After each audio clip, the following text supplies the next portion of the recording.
जी हाँ स्टूडेंट्स, आज हम बात करेंगे आपके क्लास 10 फिजिक्स की एक बहुत ही इम्पॉर्टेंट सी चैप्टर इलेक्ट्रिसिटी।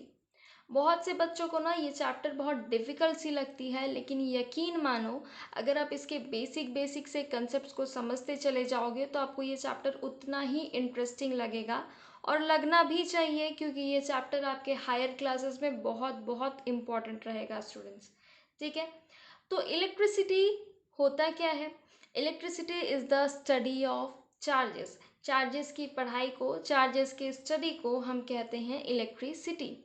अब आप पूछोगे ma'am what is charge? Charge क्या होता है? Charge is an intrinsic property of a particle, एक किसी पार्टिकल का अंदरूनी property which creates an electric force, जो कि क्या क्रिएट करता है? इलेक्ट्रिक फोर्स क्रिएट करता है in its surrounding, in whose surrounding, in the surrounding of this particle. Means एक किसी भी पार्टिकल का अंदरूनी प्रॉपर्टी, और वो प्रॉपर्टी क्या है कि वो पार्टिकल एक इलेक्ट्रिक फोर्स क्रिएट करेगा अपने सराउंडिंग में। अगर कोई भी एक पार्टिकल एक ऐसा चीज़ कर देता है, एक ऐसा प्रॉपर्टी अगर शो करता है, तो हम उसे क्या कहते हैं कि वो पार्टिकल क्या है? That particle is a charged particle. हम उस पार्टिकल को क्या कहते हैं? चार्ज्ड पार्टिकल कहते हैं। और चार्ज को हम डिनोट करते हैं कैपिटल क्यू से। आप ये चीज़ ध्यान दोगे स्टूडेंट कि चार्ज जहाँ पे भी लिखना रहेगा, I will write it with capital Q only. और चार्ज का एसआई यूनिट क्या होता है students? The SI unit of charge is coulomb, जिसे कि हम डिनोट करते हैं कैपिटल सी से।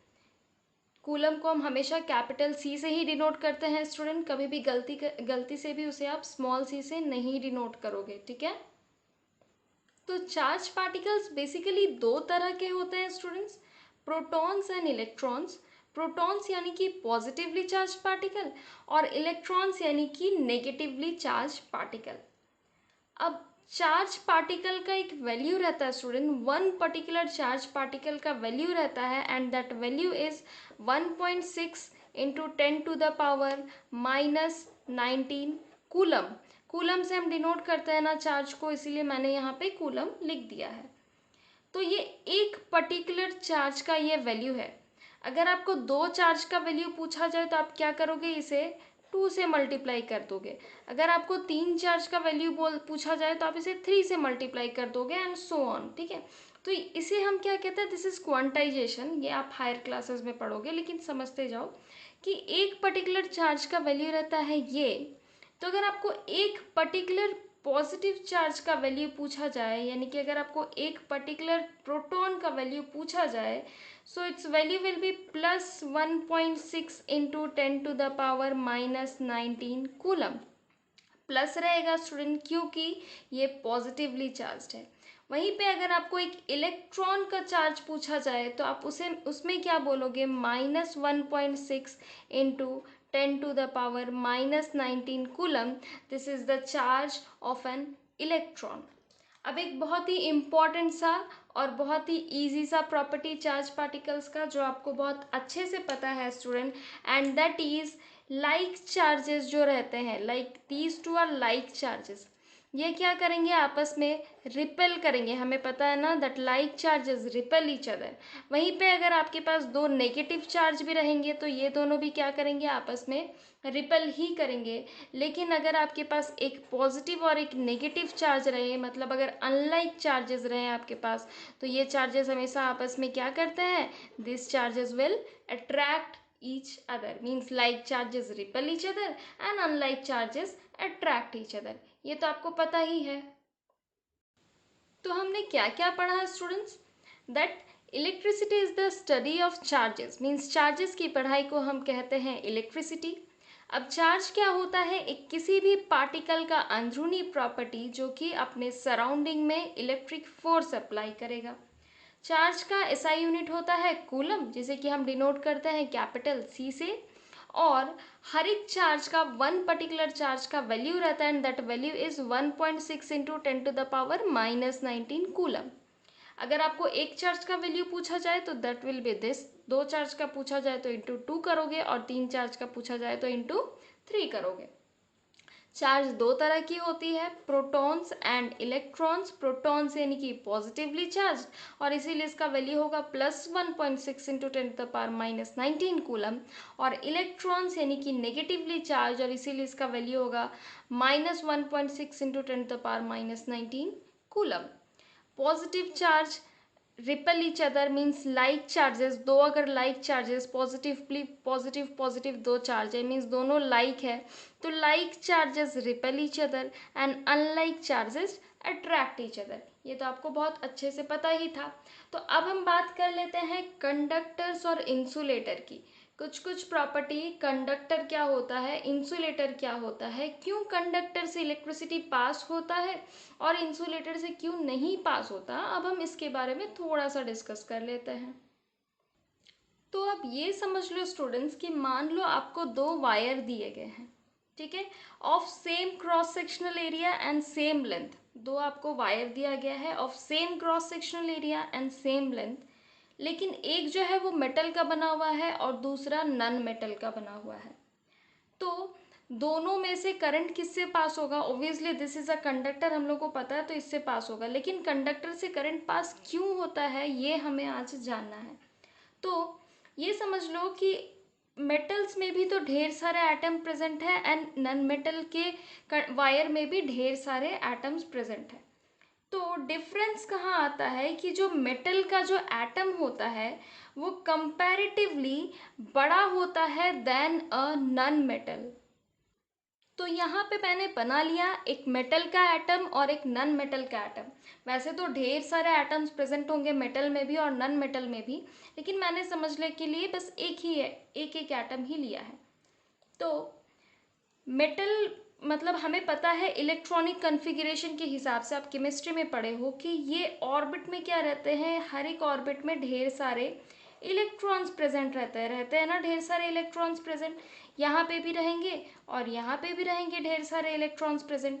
और ये सारे इलेक्ट्रॉन्स को बांध करके कौन रखता है, मीन्स अट्रैक्ट करके कौन रखता है, ये न्यूक्लियस इन सारे इलेक्ट्रॉन्स को अपनी ओर अट्रैक्ट करके रखता है। तो चूंकि स्टूडेंट अब क्या कंसेप्ट आता है कि चूंकि ये मेटल के केस में क्या होता है कि इलेक्ट्रॉन से न्यूक्लियस का डिफरेंस काफ़ी ज़्यादा है, डिफरेंस यानी कि डिस्टेंस की बात कर रही हूँ। मतलब मेटल के केस में इलेक्ट्रॉन्स और न्यूक्लियस का डिस्टेंस काफ़ी ज़्यादा है, तो इसीलिए इलेक्ट्रॉन का क्या हो जाएगा ना, ये डिस्टेंस ज़्यादा होने की वजह से ये आउटर मोस्ट इलेक्ट्रॉन क्या हो जाएगा, वीक पड़ जाएगा। अट्रैक्टिव फोर्स जो न्यूक्लियस जो लगा रहा है, अट्रैक्टिव फोर्स वो कम लगाने लगेगा ये सारे पे, इतने दूर तक कैसे वो फोर्स लगाएगा। अच्छा, लेकिन नन मेटल के केस में क्या होता है कि चूंकि ऑर्बिट काफ़ी कम रहते हैं, एटम्स काफ़ी छोटे छोटे रहते हैं, तो इलेक्ट्रॉन्स इजीली अट्रैक्ट किया हुआ रहता है, इलेक्ट्रॉन्स को न्यूक्लियस आसानी से बांध करके रखता है, सारे के सारे इलेक्ट्रॉन्स को। लेकिन इस केस में वो आउटर मोस्ट ऑर्बिट वाले एटम्स को, सॉरी आउटर मोस्ट ऑर्बिट वाले इलेक्ट्रॉन्स को सही से बांध करके नहीं रख सकता, और इसीलिए ये सारे इलेक्ट्रॉन्स क्या होते हैं, बाहर की ओर निकल जाते हैं, बाहर निकल जाते हैं। बाहर निकल जाते हैं मीन्स इलेक्ट्रॉन्स यहाँ पे ऐसे ही रिवॉल्व करने लगते हैं, एटम्स तो रहते ही हैं लेकिन एटम्स से बाहर भी आने लगते हैं इलेक्ट्रॉन्स। तो these are actually free electrons. तो इलेक्ट्रॉन्स क्या है ना, एटम से बाहर आने लगते हैं, एटम्स तो है ही यहाँ पे प्रेजेंट और इलेक्ट्रॉन्स भी साथ में, फ्री इलेक्ट्रॉन्स भी यहाँ पे प्रेजेंट रहता है।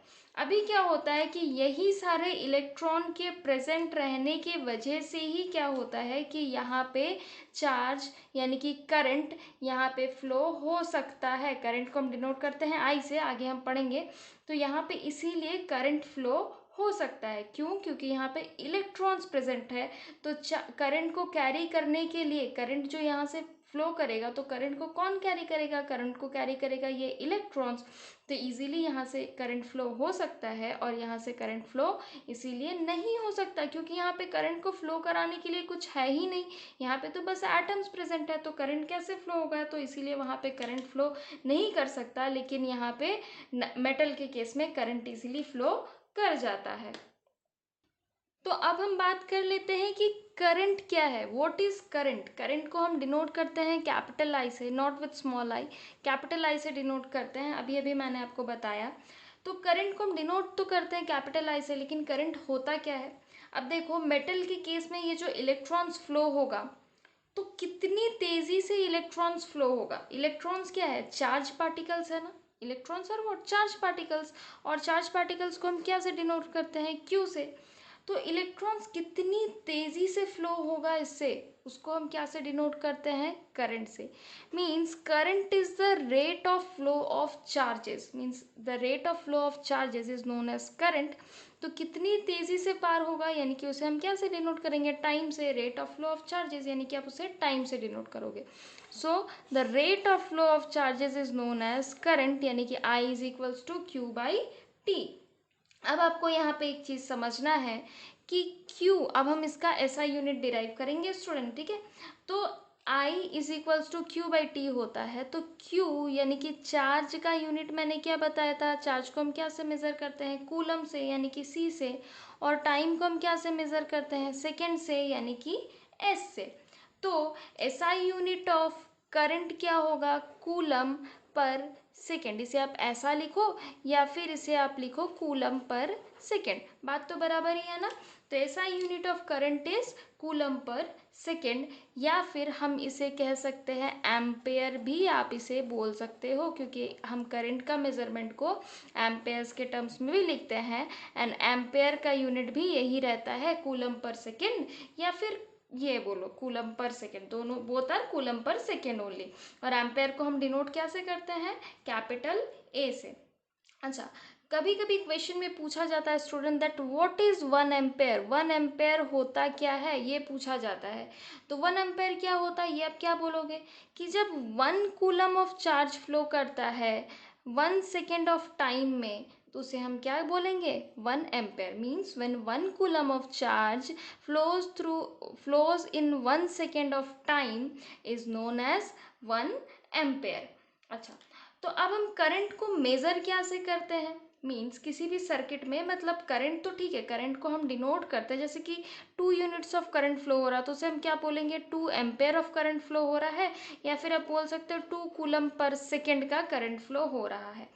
तो नॉर्मली हम 2 एम्पेयर का करंट ऐसा बोलते हैं, लेकिन आप ये भी बोलोगे तो ये भी करेक्ट है, this is also not wrong, ठीक है। लेकिन ये तो समझ आ गया कि हम करंट को मेज़र क्या करते हैं, करंट का SI यूनिट क्या होता है, ये हमें समझ आ गया।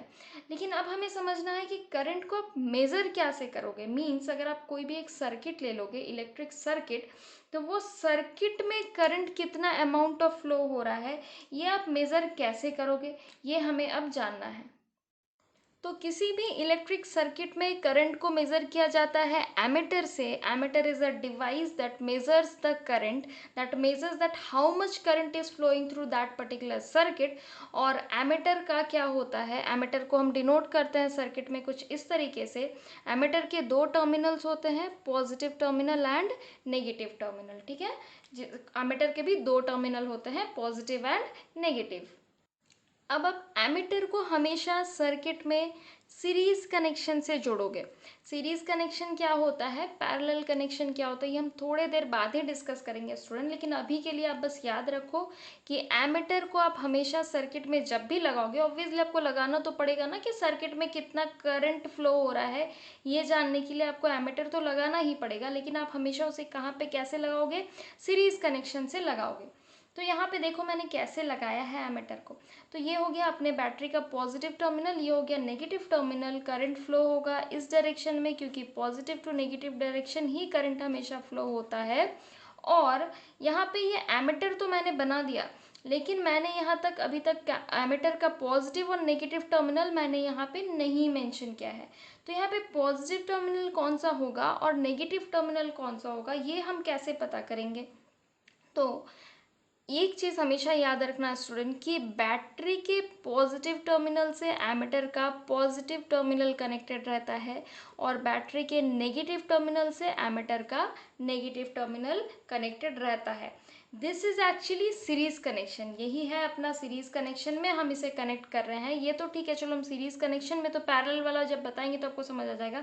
लेकिन आपको सीरीज कनेक्शन तो याद रखना ही है, साथ में साथ आपको ये भी याद रखना है कि बैटरी के पॉजिटिव टर्मिनल से आप एमीटर के पॉजिटिव टर्मिनल को कनेक्ट करोगे, और बैटरी के नेगेटिव टर्मिनल से आप एमीटर के नेगेटिव टर्मिनल को कनेक्ट करोगे। तो हमने क्या क्या पढ़ा स्टूडेंट कि कंडक्टर से करंट फ्लो होता है और इंसुलेटर से नहीं होता है। क्यों?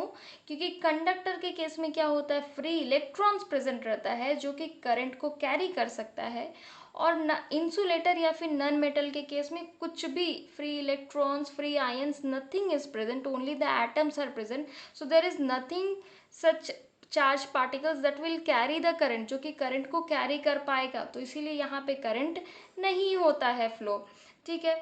अच्छा, और हमने क्या सीखा कि करंट को हम डिनोट करते हैं कैपिटल आई से, और करंट क्या होता है, rate of flow of charges, means यहाँ से कितने सारे इलेक्ट्रॉन्स कितनी जल्दी यहाँ से बाहर निकलेगा, उसे हम कहते हैं करंट। तो I is equals to Q by T, capital Q यानी कि चार्ज बाई टी, क्यू को हम चार्ज को हम कैपिटल क्यू से डिनोट करते हैं, तो rate of flow of charges that is Q by T.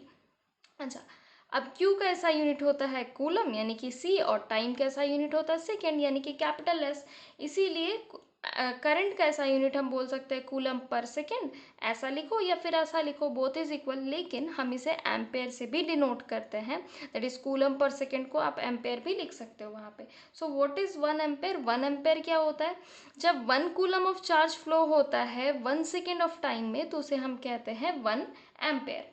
अब हम करंट को मेज़र करते हैं हमेशा एमीटर से, एमीटर को आप कनेक्ट कर देना हमेशा सीरीज कनेक्शन में, एमीटर का भी पॉजिटिव और नेगेटिव टर्मिनल होता है, और एमीटर को हम कनेक्ट कैसे करते हैं, बैटरी के पॉजिटिव टर्मिनल से एमीटर के पॉजिटिव टर्मिनल को, और बैटरी के नेगेटिव टर्मिनल से हम कनेक्ट कर देंगे एमीटर के नेगेटिव टर्मिनल को। तो अब हम बात कर लेते हैं पोटेंशियल डिफरेंस की। पोटेंशियल डिफरेंस को हम वोल्टेज भी कहते हैं स्टूडेंट्स, और इसे हम डिनोट करते हैं कैपिटल वी से। ठीक है। तो इससे पहले कि मैं आपको पोटेंशियल डिफरेंस के बारे में डिटेल्स में बताऊं, हम एक छोटा सा एक्सपेरिमेंट कर लेते हैं।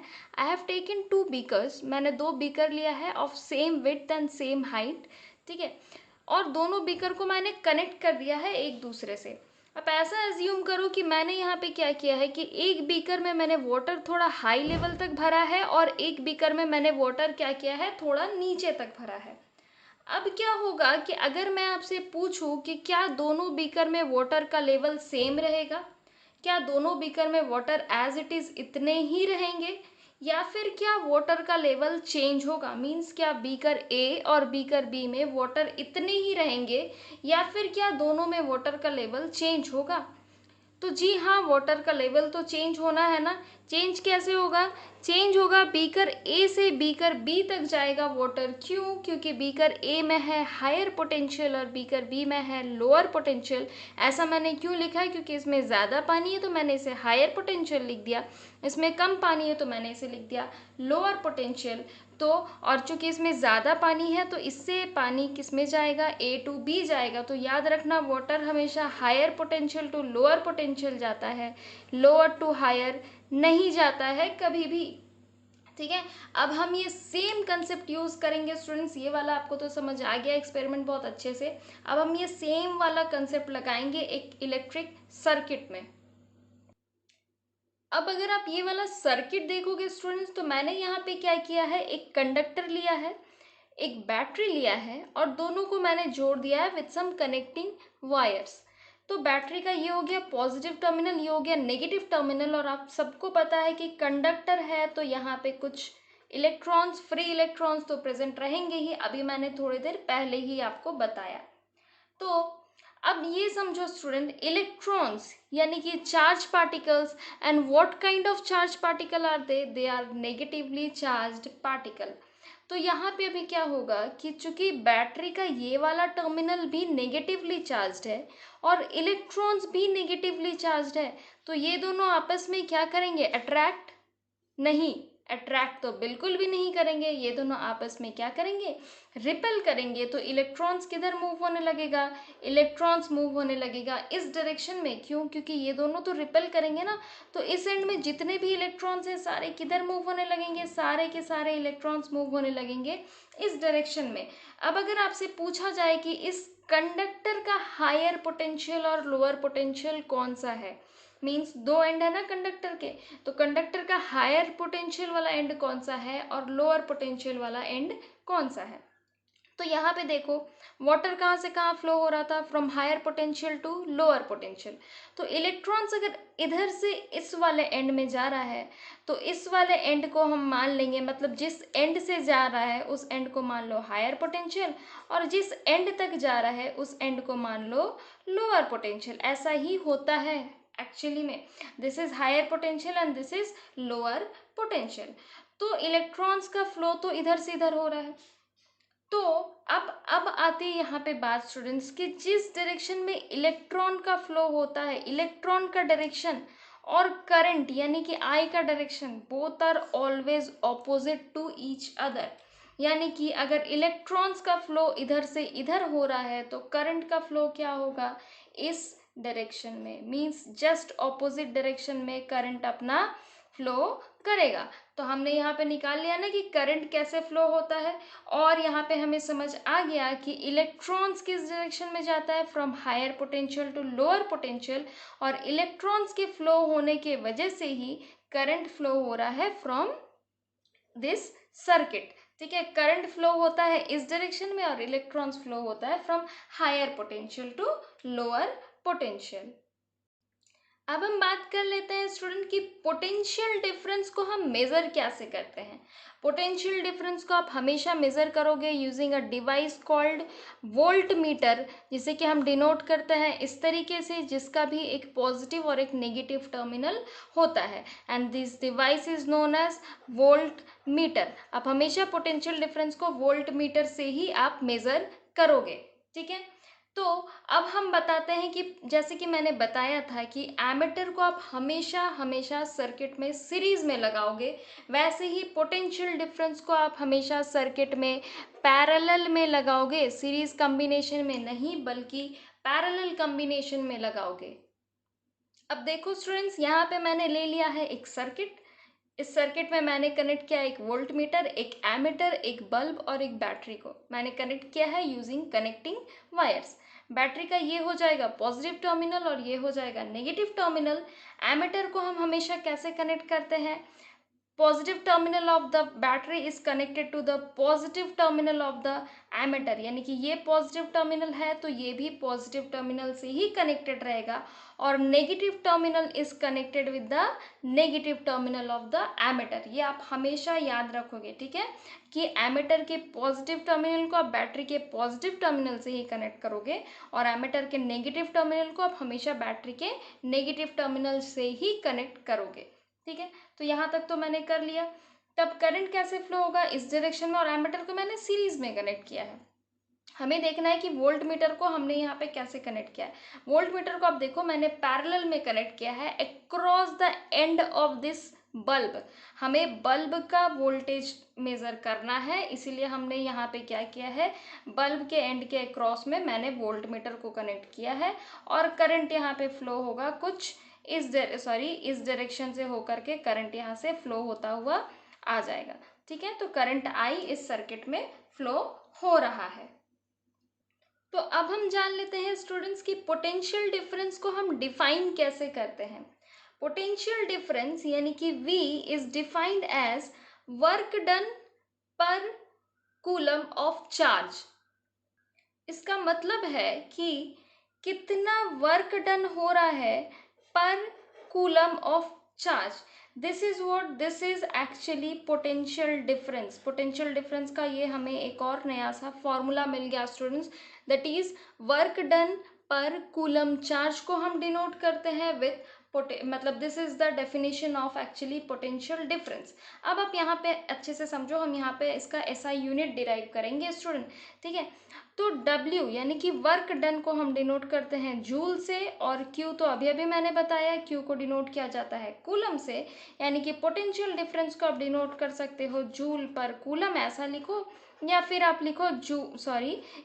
लिखो जूल पर कूलम, आप ऐसा भी लिख सकते हो।